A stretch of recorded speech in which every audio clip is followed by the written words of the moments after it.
Okay, Chapter 3 of World War II Air War.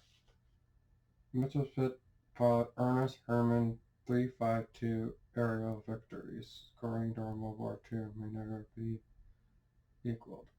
I don't really, I'll read this, but I did not like Germany of World War II. But I'll read this. 5 times the Me-109G fighter thundered low over the Ninth Squadron airstrip and the Moldovan plain of northern East Romania, won a very victory, fighting a 50 minutes of aerial combat each time.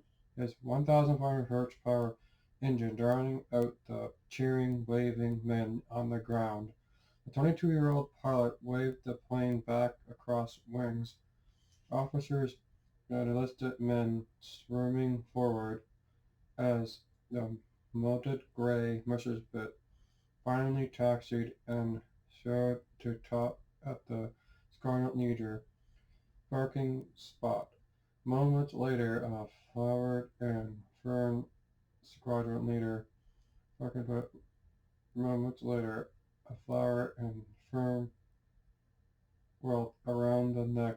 The permanent aces were protected on his comrades, soldiers to receive Kronos Kotran. He accepted a glass of unchilled champagne from the radio operator. He accepted a glass of operator who had melted the entire air battle. It was Thursday, August 24th, 1944. Argent First Lieutenant Ernst Alfred Hartmann had just become the first pilot in history to down 300 enemy aircrafts. That weekend, his Fuhrer Simon Hartmann flew northwest to East Prussia to receive a special honor. Once he was the Luffifa headquarters of Adolf Hitler, he was asked by an SS officer to surrender his hot-stood pistol. Secretly, he had been taught right after a near-assassination attempt against the Nazi dictator the preceding month. Please tell the Fuhrer that I don't want to receive the diamonds if he has no faith in his frontline officers. Curly Fisher, the young first lieutenant, was a pale SS security man who left to consult with Hitler Air Force aside. The later Attila Luftwaffe colonel appeared and assessed Herman. You can wear your pistol if you insist. Now, please come and get your diamonds. Shortly after, the suspect pilot and had him driven his higher sword with the swords, Oakley's of Dinnington's Knight's Cross. He was the 18th of 27 to receive the Kermit Award. Born on April 19th, 1922 in Germany's southwest Rubemberg Republic, Ernst Hartmann was a toddler when his doctor father moved his family to China to escape his country's post-World War I chaos. 4 years later, it was the recovery from shaking China that drove the Hermans back home. They settled in Birkenwell and Cerdenberg. Each probably would have found lowered in his father's footsteps, but for two factors. He loved of flying, and World War II, a dramatic woman, each mother took up the fort flying in social suns high above the southern German hills in 1936. That gave him he had roots and settled soaring. Hartmann later said, give him a wonderful feeling in the air. He was a licensed glider pilot at the age of 14. An avid scholar, Herman was born leader and sportsman. His single-mindedness was displayed when, at 17, he fell in love with a 15-year-old Luffifa, his first and only love. She was later nicknamed Ursula. Despite on the narrow, arrow-patched bleeding and heart in him, beneath the cockpit of Hermann's record-breaking Messerschmitt, the slider German graduation from high school coincided with the 1940 Nazi invasion of Scandinavia.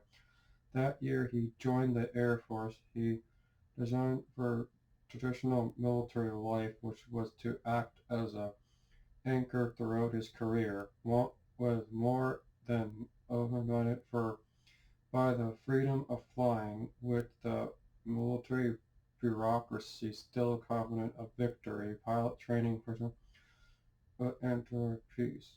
The young Waterloo progressed 5 months of basic military introduction to 7.5 months of record shooting at Berlin's Gatow airfield, and 3.5 months of pre-fighter instruction before entering the training during the summer of 1942.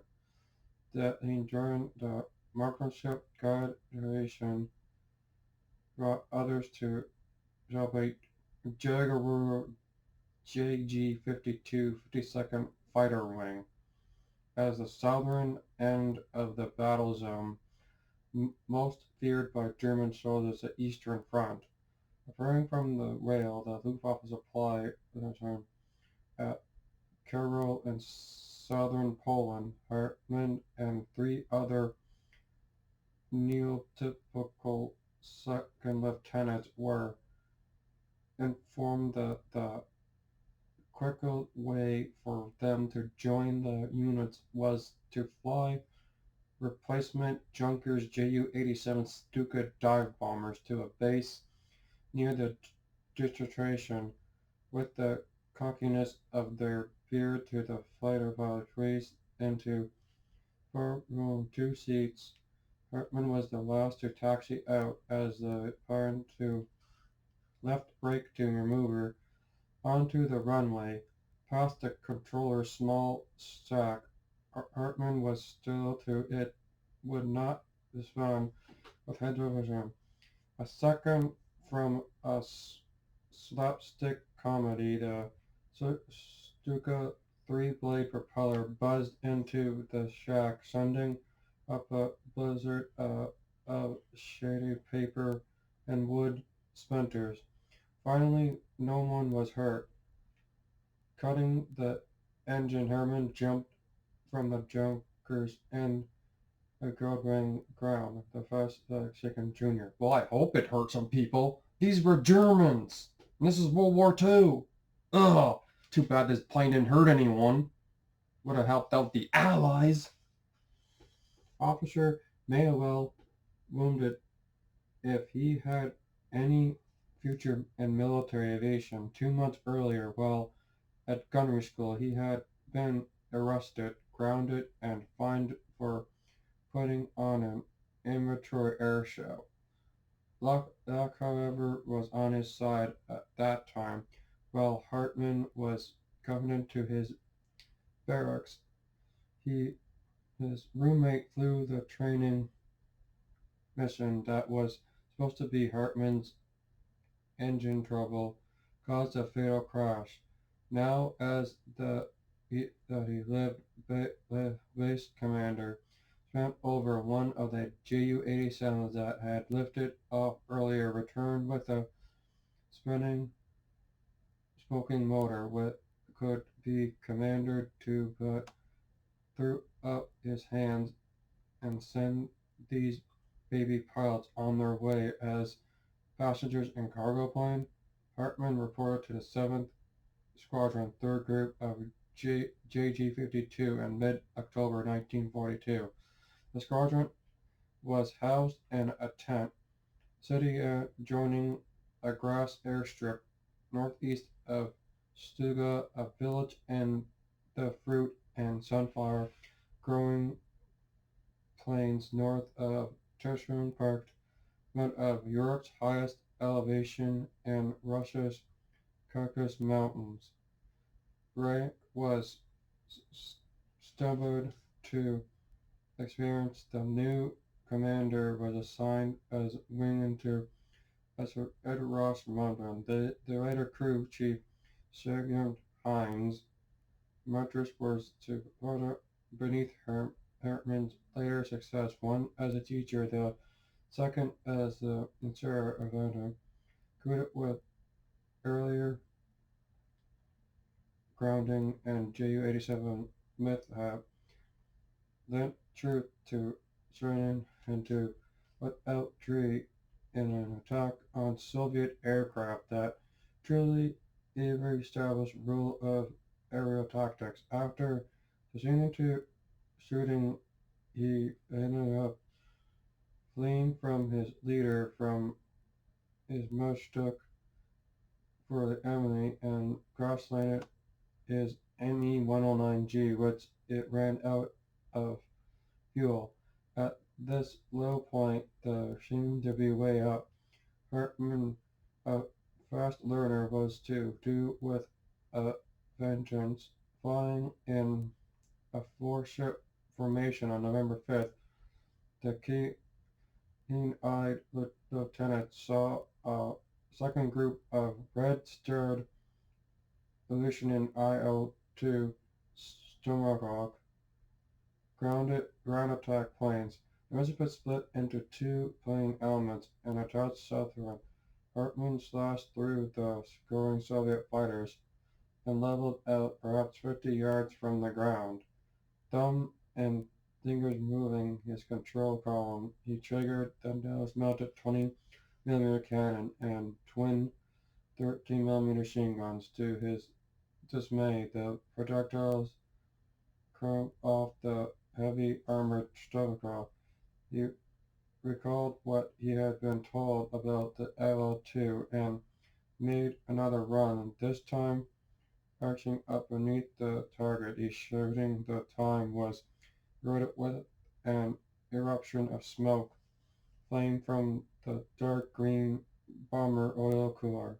Still new at the game, Hartman continued his dying victim instead of breaking off. A sudden explosion sent debris coming back into his Me-109. Another belly landing, but the German pilot, unscattered, had checked up his first victory.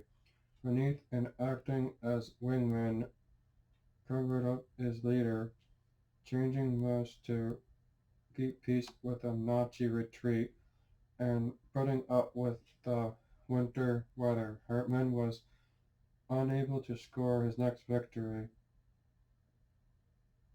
a MiG-1 fighter, until January 27, 1943. His element leader, the reputable new 7th Squadron Commander, 1st Lieutenant Walter Korbowski, gave him the nickname of Booby, or Boy, because of his boyish affectations, appearance, and kept Hartman into combat education. If Rushmen thought he had the advantage of surprise attack, the attack she could have entire windscreen. Hartman said later, and not a single shot was missed. Hartman's early lessons supported his belief that it is what the firepower is showing first that helps him survive, and later equips him to bring his new comrades through. It is no question that one of his own wingmen was killed while flying with them in March. Hartman shoot the Iron Cross second class by shooting down his fifth Russian. Another five, and by Luftwaffe standards, he was an ace. By late April, he had 8 kills to his credit and was a trade to eminent leader. He was now free to pursue his own tactics with his were not unlike those of the top ace of World War I, Merrifield von Richmond. The vertical victory bars painted behind the swastika on the rudder of his Messerschmitt began to mount up. There was a kill on April 28th, 2 days later. He scored twice in one day for the first time, bagging a pair of LAGG-3 fighters and a 84-minute store. There were six more shootdowns in May. Then, on the morning of May 25th, while climbing sunward after an attack on one plane, he collided with a Soviet fighter. Only his flying skill enabled him to crash land safely with his own lines. The honorary expectations covered him to take months home leave and attendance to victims' family and friends. Hearing first reports of mounting Allied air raids on Germany, Hartmann made a side trip to the idyllic airspace resort in the Bavarian mountains to become engaged to his beloved Ursula.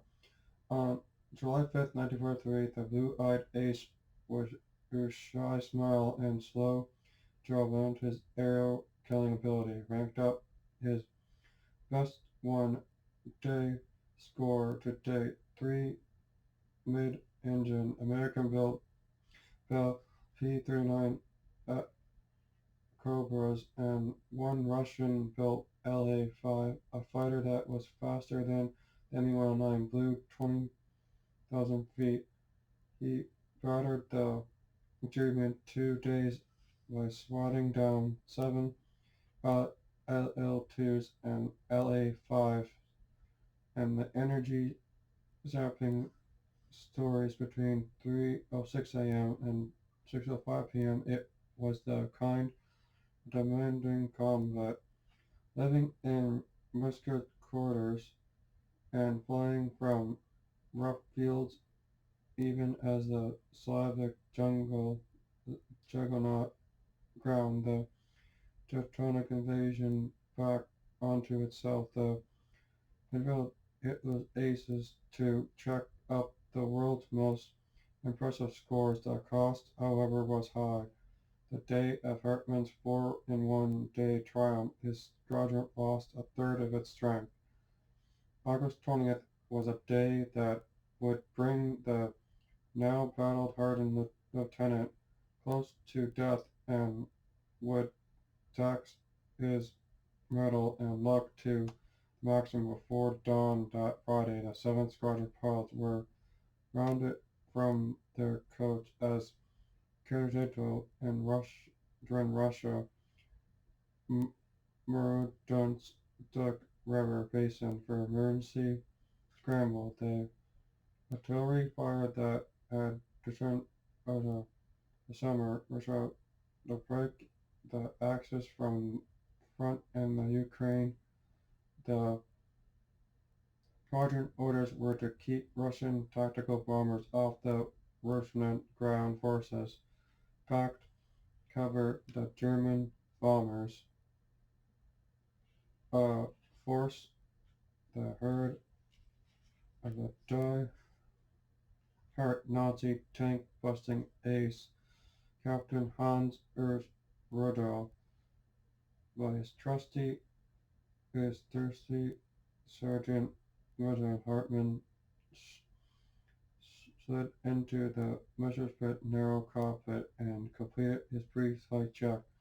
Two mechanics took turns in cranking the high winding entrance starter. The engine burst into fire with curling puffs of exhaust smoke. He was checking his instrument panel and gauges. The tenth ace taxied the runway. He signaled thanks to his crew, tingled his seat belt, pulled back the throttle. Unlike the controls in U.S. aircraft, the Messerschmitt throttle is pulled back to increase power and pushed forward to reduce it, and released the brakes. The single 29-foot-long juggernaut, not 10, woke off grimly. The lieutenant was short like an amity. No wonder Jeremy lost World War II. The throttle was reversed, and I'm glad they lost. Second enemy, who was too busy around to notice the death machine closing on the tail a second time. Hartman again dressed the button flames showed as the Germans pulled up to far down Prairie. Suddenly a disaster, a banging on the side of the fuselage, an engine cover ripping into the slim, and blue smoke soaring into the cockpit. Determined not to land in enemy territory, he completed a turn, throttle, closed ignition, and fuel switches off. Herman battled the crippled Messerschmitt towards a field high with sunflowers. A metallic clatter filled his ears as the second aircraft sent several flints and dirt spraying before coming to a relatively smooth stop. The second aviator unbroken his parachute and safety belt. He was removed the precipitation clock from the instrument panel. According to standard orders, he saw movement through his dusty windshield relief. It was a German truck, recently hit with a shock. The two soldiers who jumped from the truck opened black Asian faces and wore Russian uniforms. Thinking quickly, Hartman pretended to be unconscious as the infantrymen climbed into the left wing. One tried to pull him out, frequently injuring the German screamed and groaned. The workers, with a war over Hitler, cut Hartmann's captors, transport him on a impulse structure to the back of their captured truck.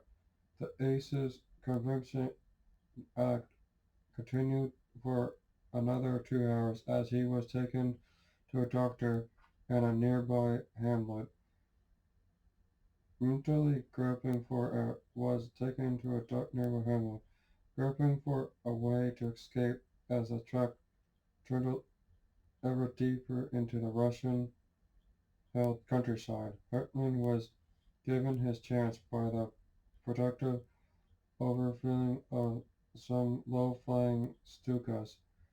He climbed the distracted lone soldiers, grounding him against the truck, guiding limp to the ground.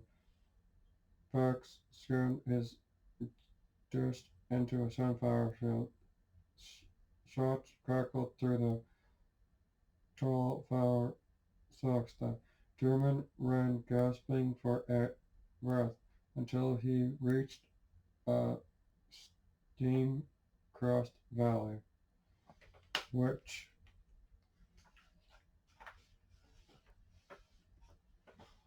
looked to have come right out of a fairy tale. A first attempt to walk westward convinced Herman he could never make it unseen in the daylight. After sunset had wisely returned to his fairy tale valley, swept rode on, pushing to rest rather than falling. A Soviet patrol finally had still another slope. The shout hailed him. which followed by a rifle shot. A slug tore through his pants leg. Good God, don't shoot at your own people, Hartman cried out. Their self-discipline and luck he had reached the German lines. As August filled into September, Hartman, with 259 missions and 90 victories behind him, was named commander of JG-52 Group 9 Squadron. On October 29th, his 150th victory won him the Knight's Cross of the Iron Cross. It also won him notoriety. On the other side, Hartman was known to the Russians first as Canada Sweetheart. 1.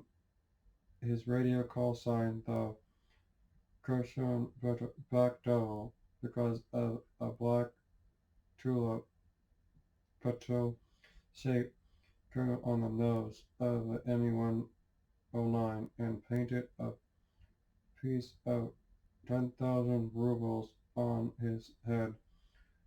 When he realized that his kills were declining because Russian aviators were avoiding him, Hartman had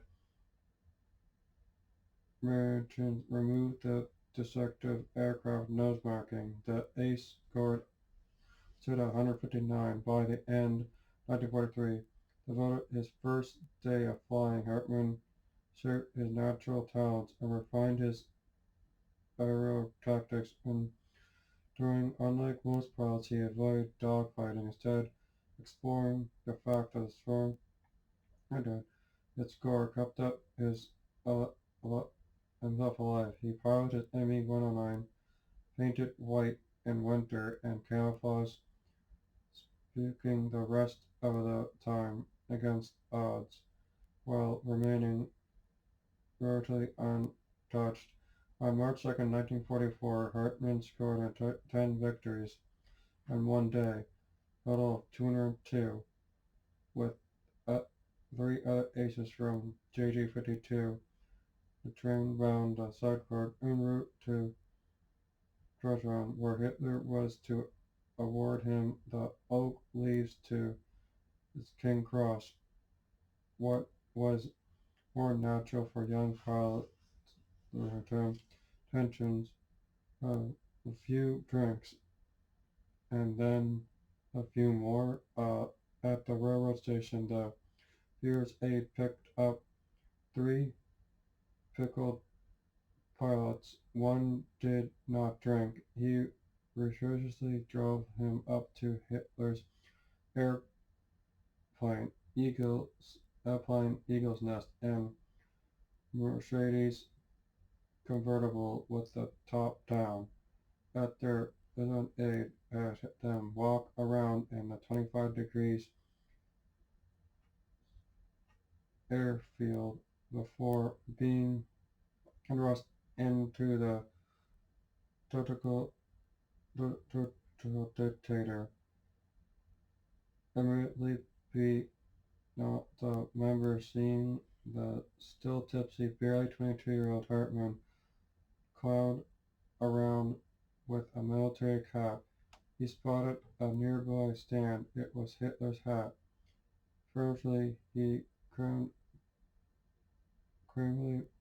protected with no fewer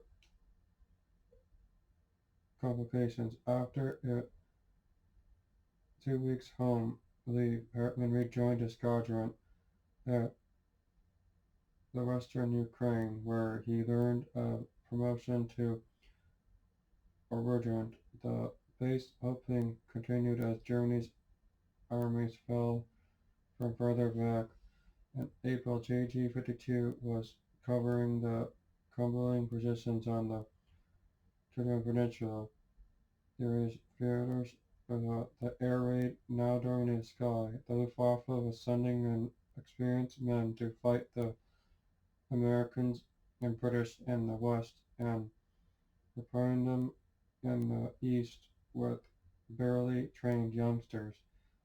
Once hectic day in May, Hartman landed long enough to mark his 233rd kill to refuel and squeeze into mechanics in the projectile fuselage Me-109. They flew out just ahead of the incoming enemy as it joined the northeastern Romania. 9th Squadron next challenged American aircraft flying out of Italy to pound Falklands targets. In late June, Hartmann had his first encounter with the North American P-51 Mustang.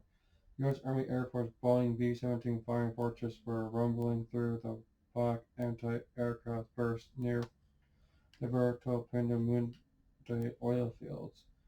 Were joining two warplanes. Sergeant Hartman arrived to protect J-51 missile threats. The bombers sprang four Mustangs from the 25,500-foot perch. Hartman ordered an attack, diving a swift selected a target for him. A 2-second burst, turning on the surprising 51 that blew to pieces his flamed a second while he commanders down two more Mustangs. The following days were less successful. Aircraft on both sides were damaged by the were no kills. The alerted Americans kept the Germans away from the bombers. On its fifth midday score against U.S. aircraft, Hartman knocked off two more PT-1s. His wingman radar product burned a behind you. Break. This time the young ace found himself sandwiched between 8 Mustangs, twisted under fire, avoiding the enemy's 50 caliber bullets. Perhaps a half dozen miles from the base, the Me-109 field warning light flashed red. With canopy jettisoned and safety belt unhooked, Hartman bailed out as the split German parachuted to Earth. A Mustang roared past the pilot, waving a salute before leaving the others. On July 1st, after sometime 20 months of combat flying, Hartman attended his 250th victory. Stonecroft later that month, the young squadron leader was summoned to meet his commander-in-chief. The time to receive Germany's second highest award. Hartman, a lieutenant with cap in hand in the Worcester Custom. The Wolf Liar in East Prussia was by Hitler. The Fuhrer had served Lieutenant Colonel Hans von Sternberg bomb 4 days earlier, could only afford his left hand to shake, and was a shadow of the man the ace he had met in March. After just over a month back at the front, having become his tour's top scoring ace, Hartman re- returned again to the Wolf's Lair, this time to receive his diamonds. During home leave in September, he married his fiancée at the fighter pilot's home in the hotel his honeymoon to return to his squadron. Now a captain and commander of G-52 First Group, he added 39 more kills to his victory. Before flying back to Germany in March for transitioning training in the Messerschmitt Me-262 jet fighter bomber. General Adolf Göring asked him to join the elite JV-44 all-jet squadron of experts. Aces and fought on the Western Front. The young officer chose eventually to stay with the men he had been leading and fighting with. It was a decision he soon to regret. His air war during the spring of 1945 in the skies over Czechoslovakia was like none he had ever expected. On April 1945 mission, for example, he raided the Warlord plane squadron against a Soviet bombing raid on Prague, only to see a flying of US B-21s come between the Me-109s and the Russian. Hartmann and his wing swooped down the ace, packed off two Mustangs, and slashed through the red fighter escort to damage an American-built lead Douglas A-20 by the time a second two-plane President Gillette run. He rejoined Hartmann. The only confused pilots of Russian Yaks and Aerovovs were attacking the Americans.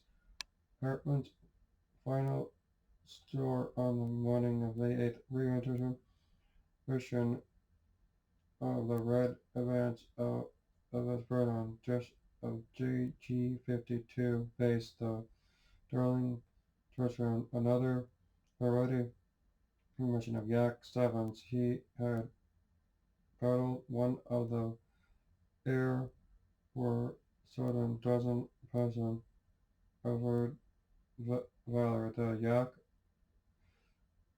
was his 352nd and last victory, with U.S. 3rd Army patrols to the west and Russians to the east. He knew his fighting days were over. Hartmann, along with other JG-52 commanders, discouraged an order to fly to Germany. There was stay with the comrades. The 25 regiments on the field, including lead ace, were destroyed and ferry blast, along with the remaining fuel missions. Soon afterwards, the head of the raider of some 2,000 military and civilian men, women, and children, Hartmann surrendered to a tank officer of U.S. 16th Armored Division. He quickly found himself immersed in his controversial political decisions that had decided Eastern Europe, and the Germans fighting there to the Soviet. A week later, he and his fellow fugitives became Russian prisoners. For a decade, nearly 5 months, Hartmann was illegally held captive at numerous camps. His jailers tried to convince him that, as they did the JV-52 commander, then break him. They fell after a kangaroo court convinced him of being a war criminal and sentenced him to 25 years of hard labor.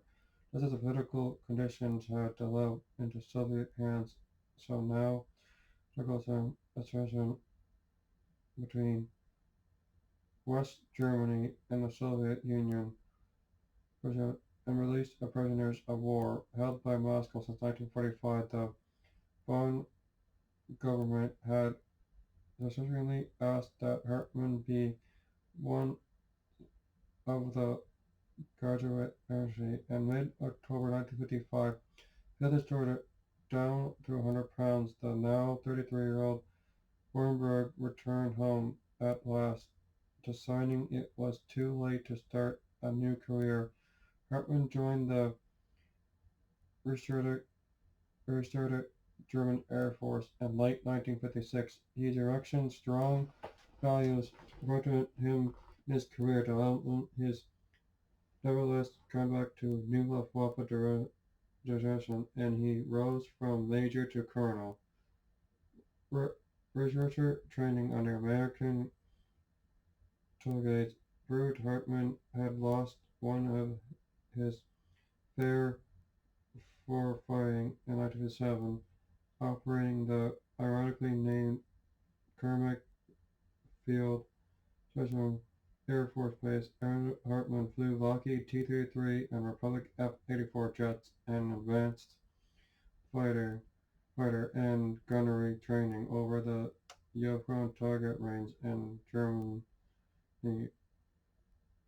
Gang again, Hartman found that his country's first post-war all-jet fighter wing, the JG-71 Workman Unit F-86, were given the same triple-nose design, and they had adopted its commanding ME-109s during World War II. Hartman retired in the fall of 1970 as the most decorated officer in West German Air Forces. Each, each Hartman flew 1,423 missions in just 2.5 years, participating in more than 800 aerial battles during the, war. He had to parachute to safety once and cross-landed 15 times, but he was never wounded. While America's top ace scored 40 kills, Britain 38, and Russia 62, Hartman downed 261 single-engine and 91 twin-engine aircrafts, making him the most successful air ace of all time. Hartman's flying experience him to improve record of increase to for factor. The enemy faced over the Eastern Front and training facilities caused him of equipment other German aces with. Fighting in the West, he had hard time scoring victories, and unlike Allied pilots who were rotated, German aviators served almost continuously with only short lead time to unwind from the tensions of combat flying. Anyways, you look at it, however, downing a record number aircraft that to tell you about its rates as a great accomplishment, and given the nature of modern air warfare, Hartman's 352 shootdowns will probably never be equaled. That's the end of chapter 3. I was glad that the Nazis didn't win, because if they won, I would not be making these videos. And I say thank you to the Allies who fought so I could be free, and I say thank you. And if you see a veteran that's sad, give them a coffee or a tea, and then sit down. Maybe they want to sit down and talk to someone. Maybe they just need a friend. Well, that's end of our chat of day 3 of 11 Days of Remembrance. I'll do chapter 4 tomorrow.